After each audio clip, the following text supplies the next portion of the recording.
Kembali di Sapa Indonesia Malam, saya Radi Saputra. Saudara, langkah kemiskinan atau memiskinkan maksud kami koruptor mendapat angin segar usai Presiden Prabowo Subianto berjanji mendukung pembahasan dan percepatan pengesahan rancangan undang-undang perampasan aset.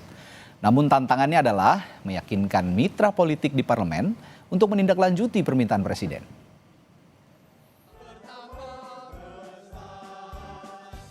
Presiden Prabowo Subianto berjanji mendukung proses pembahasan dan percepatan pengesahan rancangan Undang-Undang Perampasan Aset.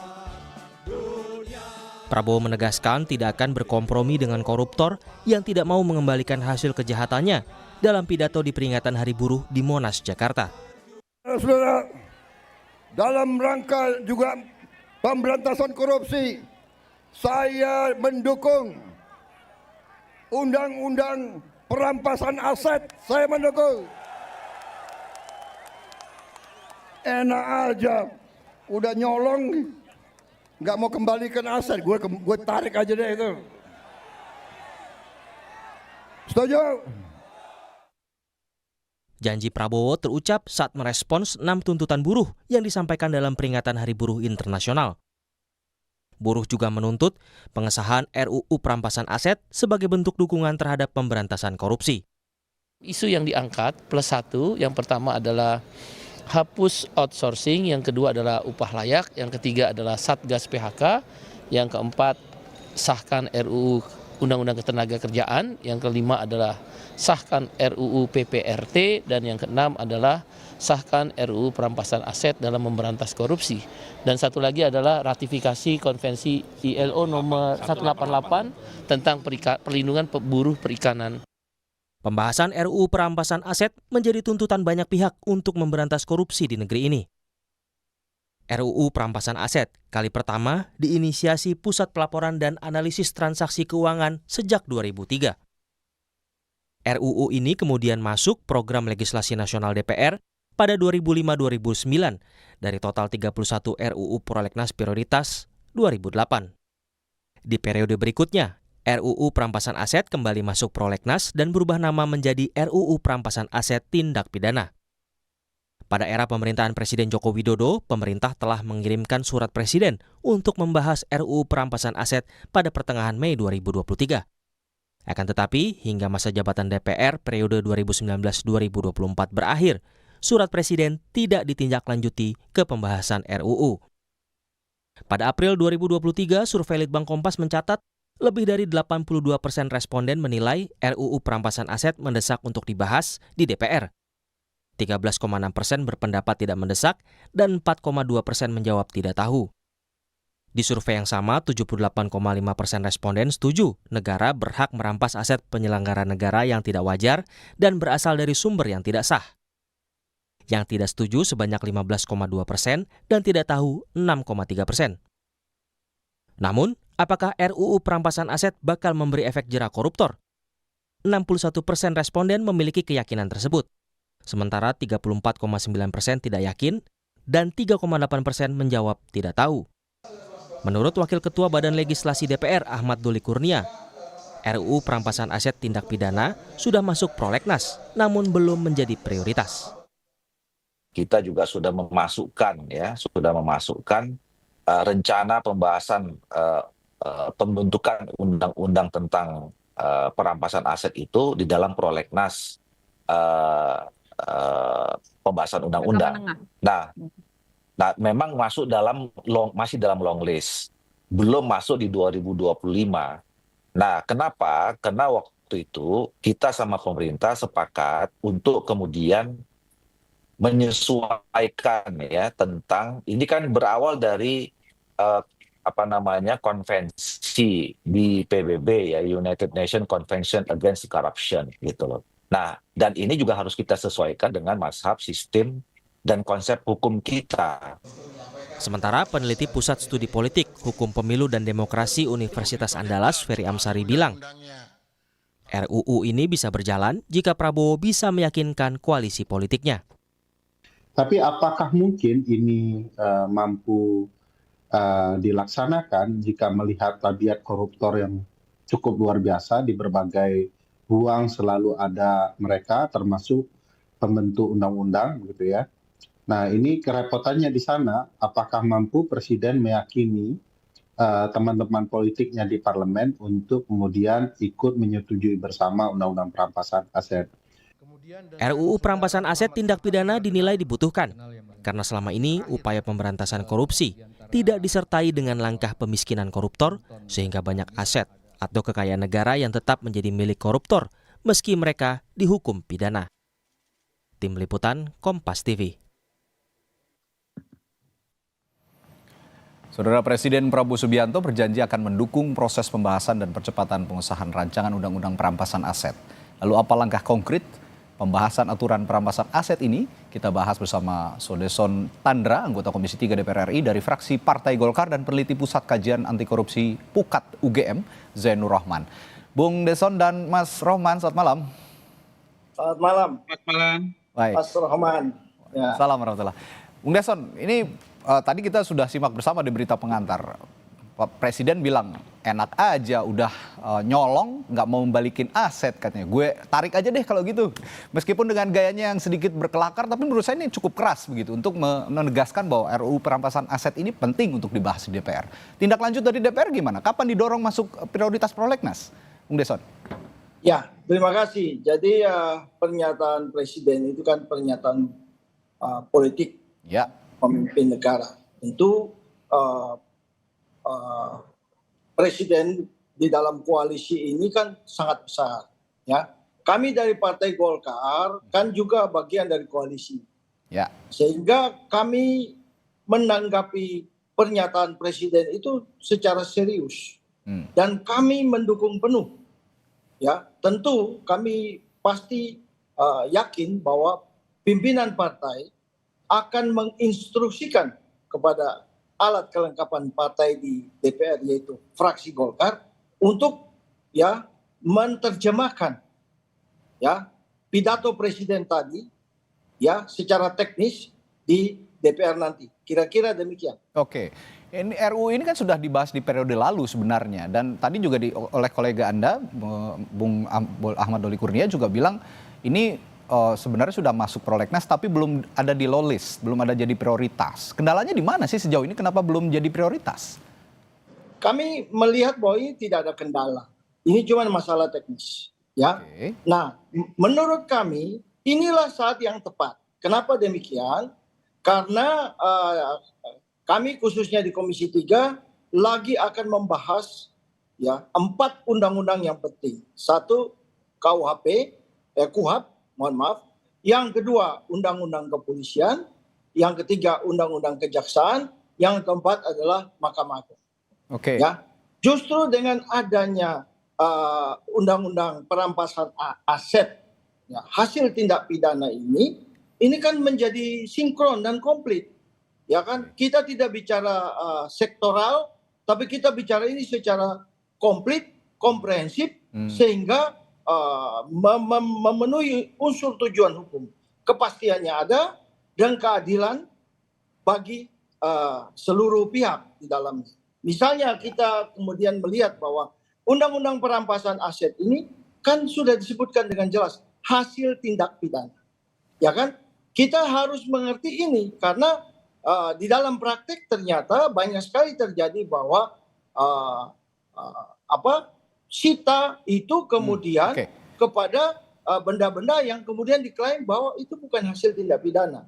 Atau kita bicara mengenai KUHP ya. Jadi saya mau mundur sedikit ya.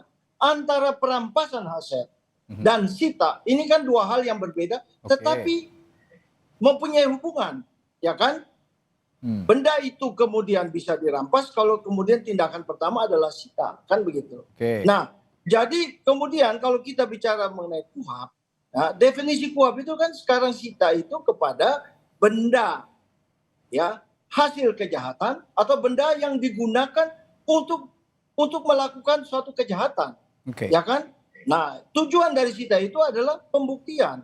Padahal kemudian kalau kita melihat mengenai undang-undang pencucian uang, kita melihat mengenai undang-undang korupsi yang sudah disahkan, hasil dari sita itu harusnya kemudian dirampas untuk kemudian memulihkan kerugian keuangan negara. Sehingga dari 4 undang-undang yang RUU yang sedang sekarang kita bahas ini, kalau ditambah lagi dengan RUU ya perampasan aset hasil tindak pidana, ini kan menjadi sinkron. Oke. Ya kan? Baik. Ya. Nah, Mas Roman, ini usai Presiden berkomitmen dengan pernyataannya yang cukup keras menurut saya tentang perampasan aset ini. Kalau melihat ada istilahnya juga in rem gitu ya. Seberapa efektif mekanisme in rem ini, negara versus aset dalam RUU perampasan aset yang sekarang sedang akan dibahas mungkin akan di DPR dibandingkan metode penyitaan pidana atau perdata saat ini? Ya, saya ingin tanggapi dulu ya pernyataan Presiden Prabowo Silakan, ya, bahwa silakan. Presiden sudah menyampaikan pidato berkali-kali nih soal pemberantasan korupsi. Yang ditunggu adalah actionnya di dalam implementasi kebijakan. Nah, saya berharap Presiden Prabowo segera konsolidasikan partai politik pendukungnya untuk segera mendukung RUU perampasan aset ini dibahas di DPR, jadikan sebagai prioritas, prolegnas prioritas. Nah, kalau ditanyakan tadi soal efektivitas, saya mohon maaf mungkin berbeda dengan banyak orang ya. Saya katakan RUU perampasan aset itu bukan panasea. Penting iya, tapi tidak akan menyembuhkan segala macam bentuk penyakit korupsi itu. Artinya nggak bikin jerah gitu ya? Dasarnya adalah, iya, kenapa? Karena sistem yang digunakan adalah non-conviction based asset forfeiture. Dia itu adalah perampasan aset tanpa pemidanaan. Nah, di negara-negara yang menerapkan NCBAF, itu hanya diterapkan untuk para pelaku, yaitu terdakwa dan tersangka yang 1 melarikan diri, 2 meninggal dunia, 3 tidak diketahui keberadaannya, atau yang keempat diputus lepas. Sehingga sebenarnya Indonesia butuh 2 undang-undang. Tidak hanya RUU perampasan aset, tapi juga revisi Undang-Undang Tipikor untuk kriminalisasi illicit enrichment. Kalau perampasan aset itu biasa disebut sebagai unexplained wealth, ya. Jadi butuh 2 nih. Kalau unexplained wealth itu adalah non pidana, kalau illicit enrichment itu adalah pengayaan secara tidak wajar, bisa didekati dengan pendekatan pidana. Misalnya sekarang kita buat simulasi Zara Frikar. Zara Frikar orangnya ada, hartanya didapatkan 920 miliar dan 51 kilogram emas, diduga berkaitan dengan tindak pidana. Itu kalau orangnya ada, orangnya hidup, orangnya di Indonesia, tidak bisa dijerat menggunakan RUU perampasan aset kalau nanti sudah disahkan gitu ya. Kenapa? RUU perampasan aset itu nanti kalau sudah disahkan hanya untuk yang lari, yang goib, yang meninggal dunia itu tadi. Itu bisa dijerat dengan menggunakan illicit enrichment. Jadi sebenarnya ini banyak sekali yang harus dikerjakan oleh pemerintahan ini, satu persatu harusnya dicicil, tetapi mohon maaf sejauh ini masih di level pidato. Kalau melihat perdebatan terkait non-conviction based atau illicit enrichment begitu, sejauh mana Anda melihat komitmen DPR ini bisa mewujudkan pembahasan soal ini? Mengingatkan kalau tadi Pak Prabowo sudah bilang begitu, tapi untuk urusan legislasi ini ranahnya ada di DPR. Bagaimana Anda melihat ini?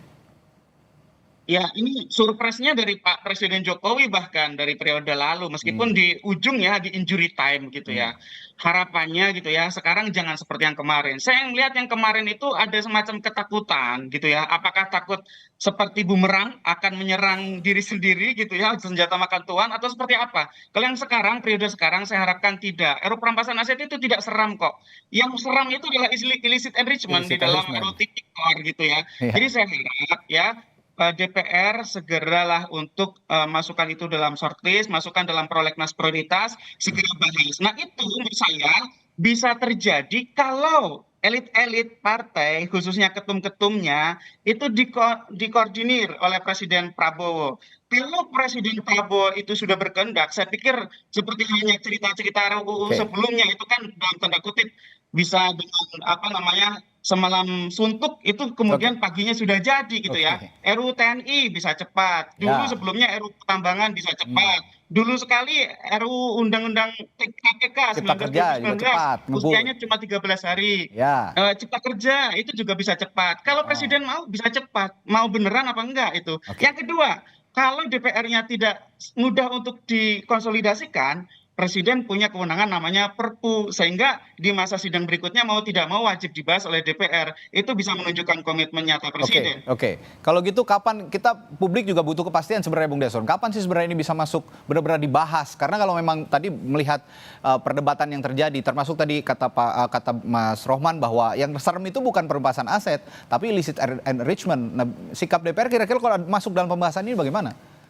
Ya, tentu saya yakin, saya percaya bahwa elit-elit partai politik, pimpinan partai politik pasti menanggapi secara serius ya apa yang disampaikan oleh Presiden pada pidato yang di Hari Buruh kemarin, dan ini saya yakin bahwa ini akan segera dibahas ya di DPR.